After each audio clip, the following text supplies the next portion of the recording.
My name is Ana Laika Santos. Dito ako nakatira sa Pantok, Binangonan, Rizal. Nagtatrabaho ako sa Quantrix Enterprises Incorporated sa Taytay, and I'm a TL there. Hi, my name is Ann Bernadette Alvarez. 28 years old, taga dito din po sa Pantok.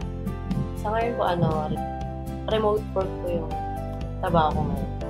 So, nag-work ako as a TL sa Quantrix. So, everyday I'm gonna have to ride ng tricycle, tapos magko-commute. Araw-araw yun, especially now na pabalik na kami on-site lahat. I think what motivates me everyday is, especially yung family ko, honestly, I wanted to help them. And also, I want to set a goal para sa aming dalawa. Siyempre, goal ko din magkabahay, sarili, diba? So, para sa aming dalawa sa future. Dito kasi, sa Binangonan, lahat madadaanan mo traffic bago ka makarating sa lugar na pupuntahan mo. So, maglalakad ka talaga, tapos pawis ka na. Parang doon mag-start na araw-araw mo yung ginagawa. Magkakasakit ka na. Parang nakakapagod yung travel time. Kahit Taytay lang yung pupuntahan ko, yung travel time ko minsan isang oras at kalahati because of the traffic. Actually, siya yung nakaisip. Kasi may kwento yan.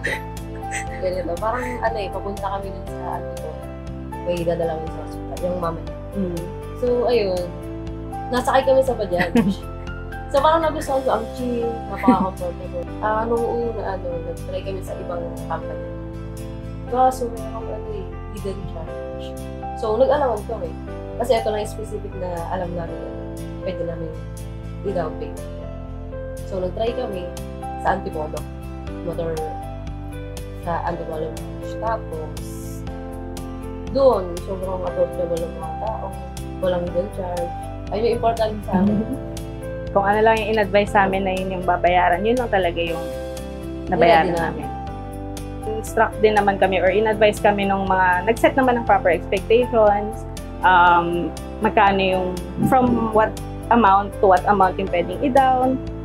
Pag ganito yung term na pinili namin, ito yung magiging monthly. So very detailed naman. Hindi kami nahirapang pumili ng terms na afford namin. Siya kasi yung nag-apply. So what I remember is that meron siyang finil-upan na form through Messenger, I believe. So lahat naman na info doon, straight to the point lang. And then if they need clarification or if they need to confirm something, tatawag naman sila. So sobrang dali ng process. Even the monthly payments, maisingit ko lang, nagre-remind sila palagi. So hindi namin nakakalimutan. Ayun yung pinaka maganda doon na yung reminder. Kasi syempre sa dami namin ginagawa, dami namin iniisip. Very beneficial yung reminder of payment. So far yung experience namin, maganda talaga sa SB Finance.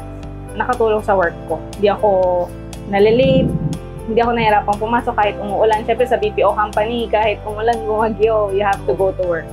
So, sobrang helpful nung Bajaj. Financially, siyempre tipid sa pamasahe, ganyan. Ang mura ng gas ng Bajaj. So, matipid sa gas yung Bajaj. So, sobrang tipid namin.